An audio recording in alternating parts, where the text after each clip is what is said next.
adalah mantan Direktur Utama Hendrik Marwahid. Kejaksaan Agung terus menyelidiki dugaan korupsi asuransi Jiwasraya. Jaksa Agung Muda Pidana Khusus Adi Togariswan menyebut memeriksa 6 orang mantan petinggi Jiwasraya sebagai saksi, diantaranya mantan Dirut Jiwasraya Hendrik Marwahid. PT Asuransi Jiwasraya atau Persero tengah menjadi sorotan masyarakat. Asuransi jiwa tertua di Indonesia ini mengalami tekanan likuiditas sehingga ekuitas perseroan tercatat negatif 23,92 triliun pada September 2019. Selain itu, Jiwasraya membutuhkan uang sebesar 32,89 triliun untuk kembali sehat. Ternyata kasus Jiwasraya merupakan puncak gunung es yang baru memuat. Jika diruntut, permasalahan Jiwasraya sudah terjadi sejak tahun 2000-an. Berikut kronologi kasus Jiwasraya. Pada tahun 2006, nilai ekuitas perseroan dinyatakan mencatat defisit sebesar 3,29 triliun rupiah oleh Kementerian BUMN dan OJK.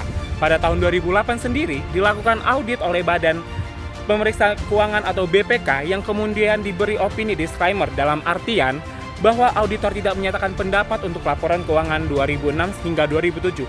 Hal ini dikarenakan informasi yang diberikan mengenai cadangan tidak dapat diyakini kebenarannya. Di tahun yang sama, ekuitas perseroan terus menurun hingga mencapai 5,7 triliun pada tahun 2008 dan 6,7 triliun pada tahun 2009.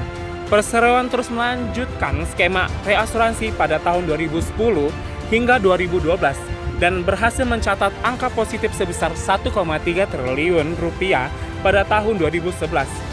Namun, Isah Rahmatawarta yang merupakan kepala dari Biro Perasuransian menyatakan bahwa metode reasuransian ialah solusi sementara terhadap seluruh masalah. Hal ini mendukung keputusan Kepala Biro Perasuransian pada tahun 2012, di mana permohonan perpanjangan reasuransi juga ditolak dengan pernyataan bahwa laporan keuangan perseroan 2011 tidak mencerminkan angka yang wajar. Perseroan mulai menunjukkan keanehan sejak tahun 2014, di mana Perseroan mampu memberikan sponsor kepada klub sepak bola yaitu Manchester City di tengah permasalahan keuangannya. Namun kondisi keuangan Perseroan mulai kembali tampak mengalami kenaikan dengan pendapatan yang dicapai dari produk JS Saving Plan sebesar 21 triliun. Kinerja yang baik perusahaan tidak berlangsung lama, di mana pada tahun 2018 Direktur Utama dan Direktur Keuangan Jiwasraya dicabut. Posisi Direktur Utama diganti oleh Asnawi Syam dan di bawah kepemimpinannya Asnawi Syam melaporkan keanehan laporan keuangan perseroan kepada Menteri BUMN. Keanehan tersebut terbukti dari hasil audit PwC atas laporan keuangan 2017 yang dilakukan koreksi terhadap laporan keuangan interim dari laba sebesar 2,4 triliun menjadi 428 triliun rupiah. Mengapa kasus PT Jiwasraya dikatakan sebagai kasus korupsi? Kasus PT Jiwasraya dikategorikan sebagai kasus korupsi karena melibatkan penyalahgunaan wewenang, manipulasi laporan keuangan, dan pengelolaan dana investasi yang merugikan negara secara signifikan. Berikut adalah alasan utama mengapa kasus ini dianggap sebagai tindak pidana korupsi.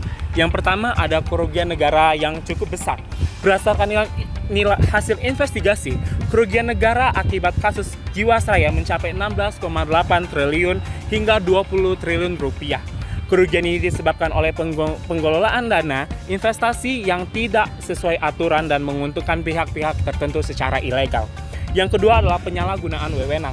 Beberapa pejabat Jiwasraya termasuk direktur dan pihak terkait lainnya menyetujui produk asuransi seperti Saving Plan dengan bunga tinggi 9-13%. Meskipun perusahaan dalam kondisi yang insolvensi atau tidak mampu memenuhi kewajiban keuangan, tindakan ini melanggar regulasi keuangan yang berlaku dan dianggap sebagai bentuk penyalahgunaan wewenang. Yang ketiga ada manipulasi laporan keuangan. Jiwasraya diduga melakukan rekayasa laporan keuangan untuk menutupi kondisi keuangannya yang buruk. Manipulasi ini mengurangi transparansi kepada pemegang polis dari pemerintah, sehingga merusak kepercayaan publik terhadap perusahaan asuransi pelat merah tersebut. Yang keempat ada kolusi dengan pihak ketiga. Kasus ini juga melibatkan kong kali kong antara Jiwasraya dan beberapa perusahaan investasi serta individu seperti Beni Tojok Saputro dan Heru Hidayat.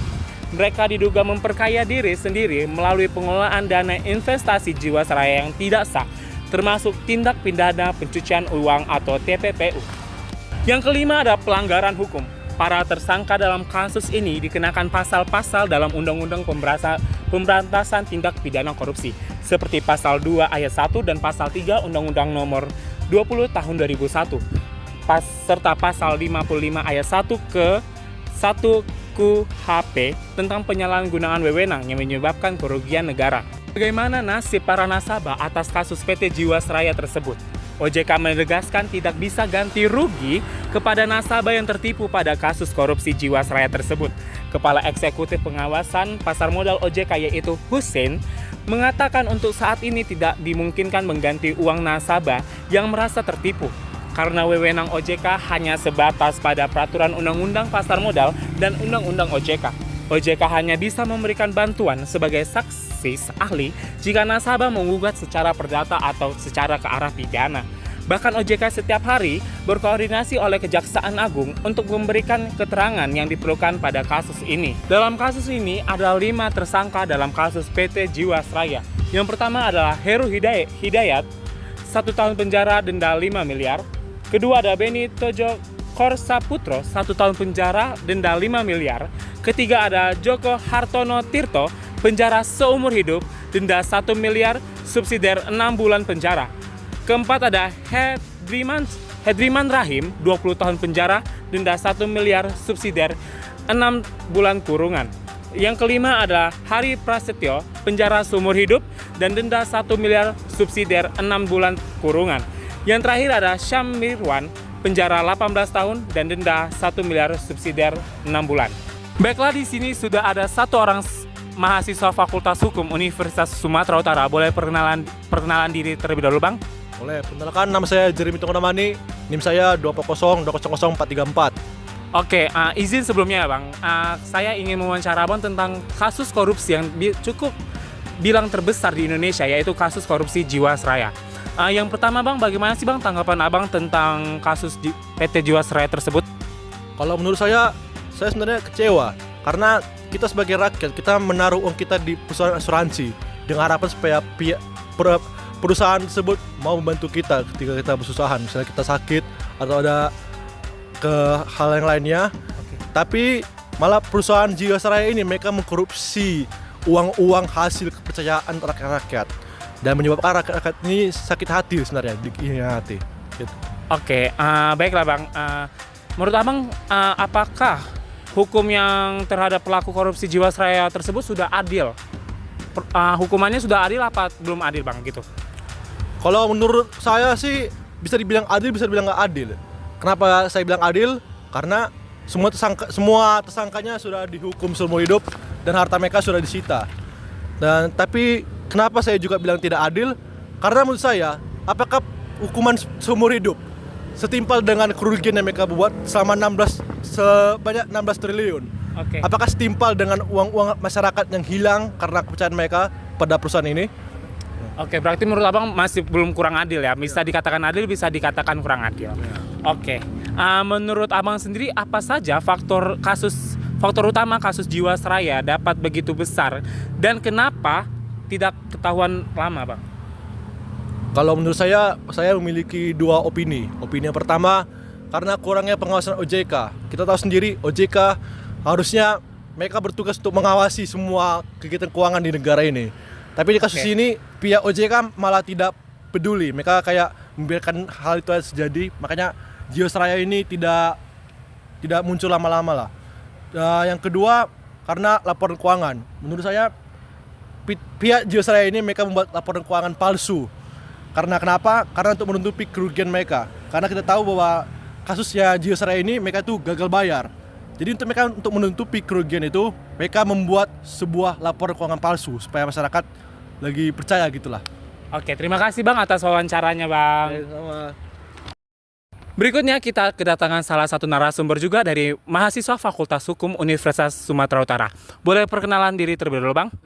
Perkenalkan, nama saya Haga Prima Septianus Miring Kembaran dari masuk Fakultas Hukum USU dengan NIM 240200508. Oke Bang, izin sebelumnya Bang, izin wawancara Abang tentang kasus korupsi yang bisa dibilang cukup besar di Indonesia, yaitu kasus korupsi Jiwasraya Bang. Kan Jiwasraya ini akan mengarah ke kasus korupsi Bang. Bagaimana tanggapan Abang tentang kasus korupsi yang mereka lakukan?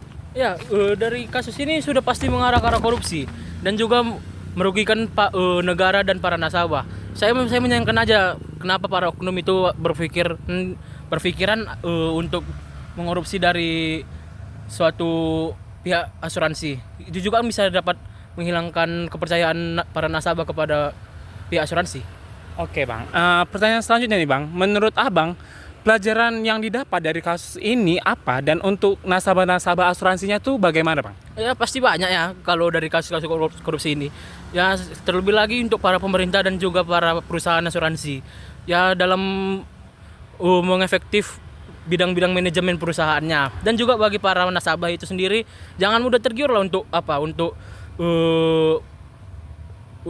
proses di asuransi itu sendiri. Dan itu aja lah, jangan mudah tergiur. Oke, pertanyaan terakhir nih Bang, tentang kasus korupsi ini Bang. Menurut Abang apakah pasal yang dijatuhkan kepada tersangka udah pas atau masih kurang nih Bang? Menurut saya hukuman yang dijatuhkan kepada para tersangka ini sudah pas lah. Itu mencerminkan dari keseriusan para penegak hukum dalam menindaklanjuti kasus-kasus korupsi ini. Oke Bang, terima kasih atas kesempatan diberikan ya Bang. Oke.